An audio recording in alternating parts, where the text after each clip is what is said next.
Oke. Salam sepak bola, salam sehat dan salam sejahtera kepada teman-teman netizen atau warganet yang merupakan pecinta, penggemar dan juga penggila olahraga sepak bola pada umumnya dan khususnya sepak bola Indonesia. Karena di konten terbaru dari channel YouTube Bola Bung Binder hari ini saya ingin membahas tentang pertandingan antara tim nasional Indonesia versus tim nasional Vietnam. Kita tahu hasil akhirnya adalah kemenangan bagi tim nasional Vietnam dengan skor telak 0-4. Sebelumnya tim nasional Indonesia berhasil menahan tim nasional Thailand dengan skor 2-2 dengan pemain-pemain yang usia rata-ratanya di starting lineup adalah 22 tahun sekian bulan, ya 22 tahunan.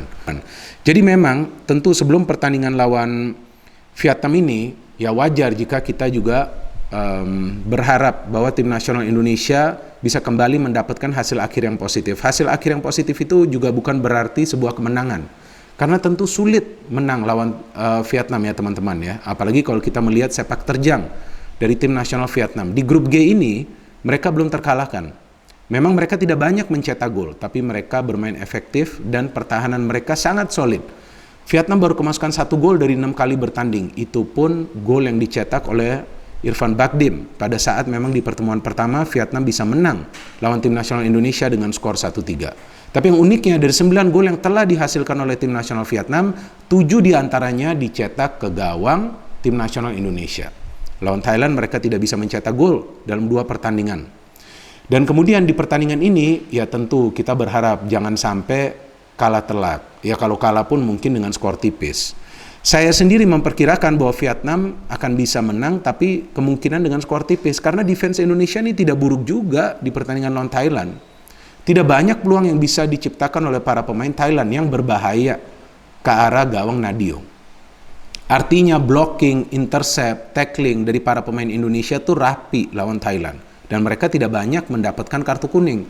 Artinya mereka bermain dengan disiplin dan juga lebih sering melakukan apa yang kita sebut tactical foul. Artinya melanggar para pemain dari tim lawan untuk mencegah mereka build up serangan dan juga bukan pelanggaran yang keras apalagi kasar. Tapi di game lawan Vietnam berubah total nih teman-teman. Memang ada perubahan juga di starting lineup. Dan itu juga mengakibatkan sedikit tertahannya ya build up serangan yang coba dibangun oleh tim nasional Indonesia. Karena saya kira bahwa tim nasional Indonesia butuh pemain-pemain yang punya skill tinggi seperti Egy dan juga Witan yang sekarang sudah bermain di luar negeri. Jadi itu perbedaannya dan juga kita tahu postur tubuh mereka sekarang ya kekar ya. Tentu terlihatlah sedikit perbedaan. Dan bagi tim nasional Vietnam, ya ini adalah pertandingan penting bagi mereka. Jika mereka menang, akan membuka peluang mereka untuk lolos ke babak ketiga kualifikasi Piala Dunia.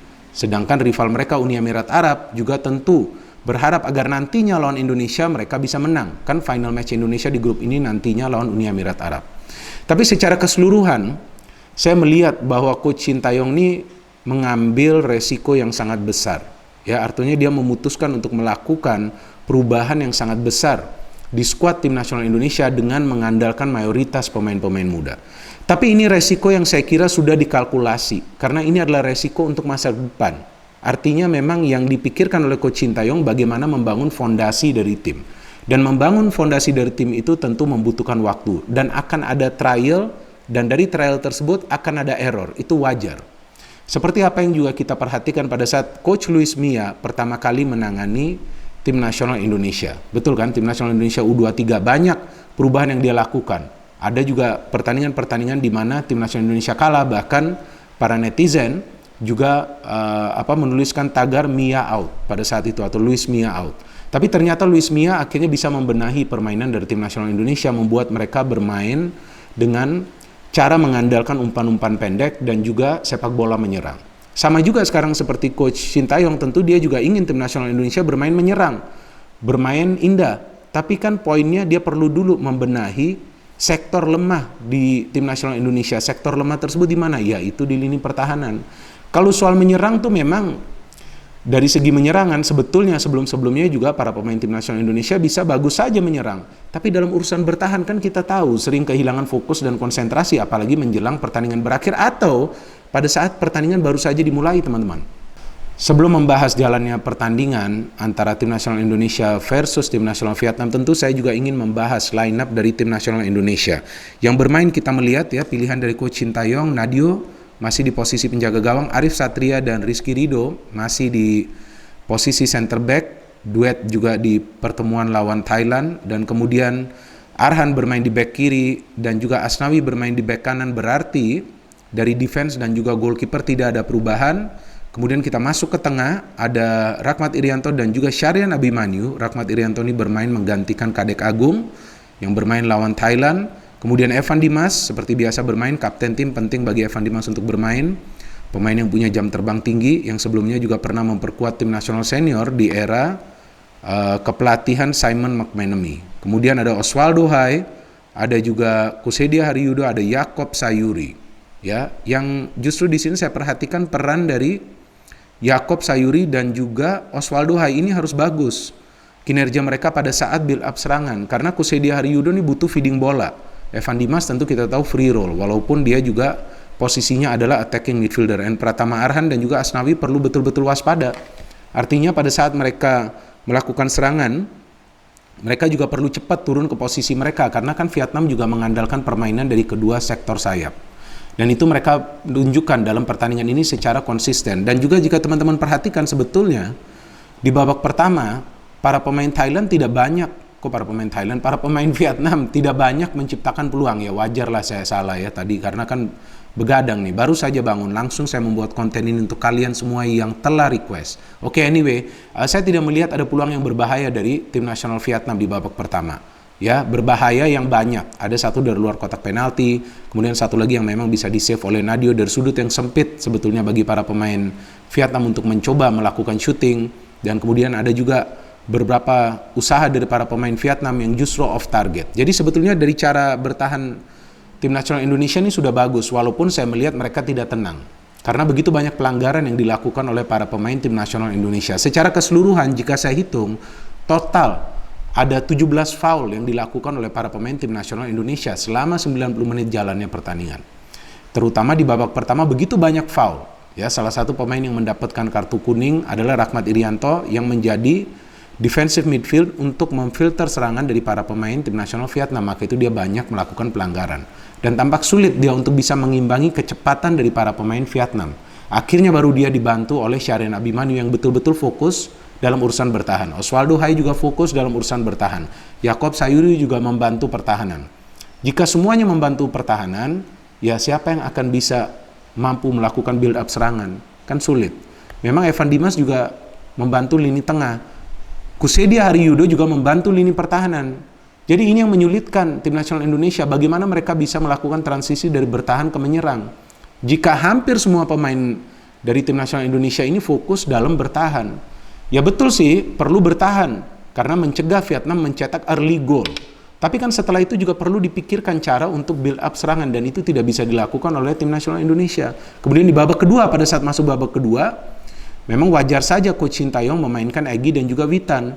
Coba melakukan serangan, tapi pada saat para pemain tim nasional Indonesia berubah, artinya mereka lebih tinggi pressingnya, tidak seperti di babak pertama yang adalah low pressing, baru kemudian para pemain tim nasional Vietnam bisa mencetak begitu banyak gol. Gol pertama kita tahu adalah dari wall pass, di mana tidak ada pengawalan yang dilakukan oleh para pemain tim nasional Indonesia di lini pertahanan, karena begitu bebas pemain yang menerima umpan, kemudian dia bisa mencetak gol. Memang diperdebatkan apakah itu handsball atau tidak. Jika saya baca aturannya, jika bola terkena tangan setelah terkena pemain lain yang terdekat, ya, terkena pemain lain yang terdekat, maka itu seharusnya tidak handsball. Tapi yang menjadi persoalan di sini, pada saat dia terkena tangan, dia shooting kemudian terjadi gol, ya wajar jika diperdebatkan kan. Maka itu kita juga agak sulit untuk bisa dengan pasti ya mengetahui apakah itu hands atau tidak, karena penafsirannya ini berbeda-beda nih teman-teman. Dan memang di pertandingan ini kan tidak ada VAR, tidak akan digunakan VAR.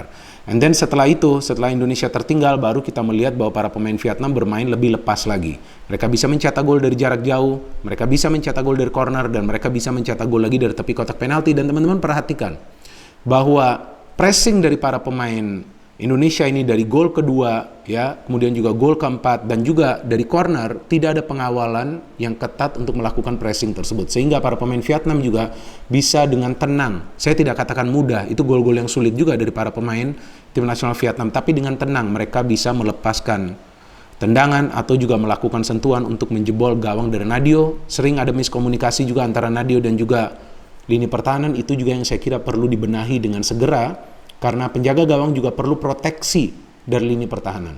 Selain juga komunikasi antara penjaga gawang dan juga lini pertahanan harus bagus, juga perlu ada pemain yang bisa menjembatani dari bertahan ke menyerang, artinya link up player. Itu kita tidak melihat di babak pertama bagi tim nasional Indonesia.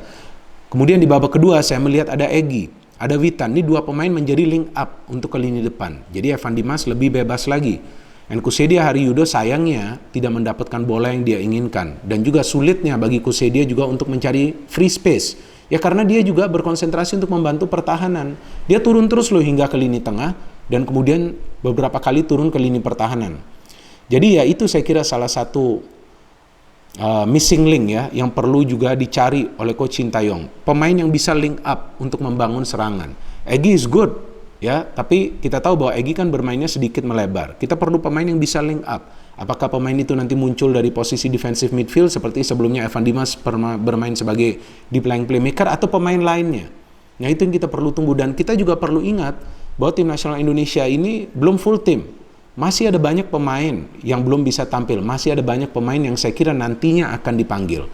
Dan ini juga bukan merupakan kerangka inti dari tim nasional Indonesia. Saya kira setelah 3 pertandingan ini akan ada evaluasi besar-besaran, bisa jadi ada banyak pemain yang tersingkir dan kemungkinan pemain-pemain lain akan dipanggil. Semua ini membutuhkan waktu dan Coach Sintayong membutuhkan waktu yang cukup lama saya pikir untuk membuat fondasi yang baru, fondasi yang kuat seperti apa yang dilakukan oleh tim nasional Vietnam. Sebagian besar dari para pemain tim nasional Vietnam yang tampil semalam adalah pemain-pemain yang sebelumnya pernah bermain di level U16, level U19, level U22, kemudian mereka sekarang masuk ke level senior. Buktinya pemain-pemain yang bermain di Final SEA Games dan juga bermain di pertemuan pertama dan sebelumnya bermain di Piala AFF itu tidak jauh berbeda.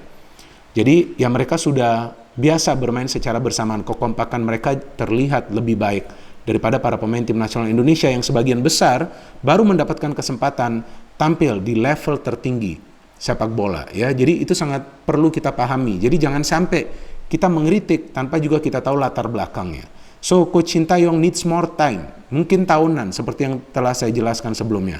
Tapi kita sebagai supporter tetap perlu support, ya dimana kita perlu kritik, kita juga memberikan kritik dengan bijak dan juga sportif. Jangan sampai kita mengkritik dengan menghina, menghujat, mencaci maki dan lain-lainnya. Ya saya kira tidak fair juga, karena para pemain kan memberikan segala-galanya. Mereka bermain dengan determinasi tinggi, mereka bermain istilahnya mati-matian. Saya bisa melihat itu, saya kira teman-teman juga tentu akan bisa melihat itu. Bagaimana perjuangan dari para pemain itu sudah luar biasa. Ya tapi secara taktik juga perlu bagus. Secara kecerdasan juga perlu lebih meningkat lagi level permainannya. Ya itu sekarang akan coba untuk dibenahi oleh Coach Sintayong, dan tentunya juga kita lihat nanti di match terakhir lawan Uni Emirat Arab akan ada perubahan-perubahan lain yang saya kira akan dilakukan oleh Coach Sintayong di starting lineup. Karena dia perlu juga mencoba pemain-pemain lain kan, memberikan mereka kesempatan, baru nanti dia akan bisa membuat evaluasi tersebut. Dan memang yang kita harapkan bahwa tim nasional Indonesia bisa bermain lebih solid lagi ke depannya. Ya, kalaupun kalah, jangan sampai kalah telak seperti yang mereka baru saja alami semalam melawan Vietnam dengan skor telak 0-4. Tapi ya jelas Vietnam unggul secara taktik dan juga secara permainan dari tim nasional Indonesia. Dan kita tunggu saja bagaimana nanti match terakhir dari tim nasional Indonesia di grup G ini lawan Uni Emirat Arab, yang kita tahu Uni Emirat Arab juga adalah tim yang tangguh. Mereka adalah salah satu kekuatan dari Timur Tengah yang disegani saat ini. So we wait for the next match and keep supporting our national team Indonesia. No hate, only football. Salam sepak bola.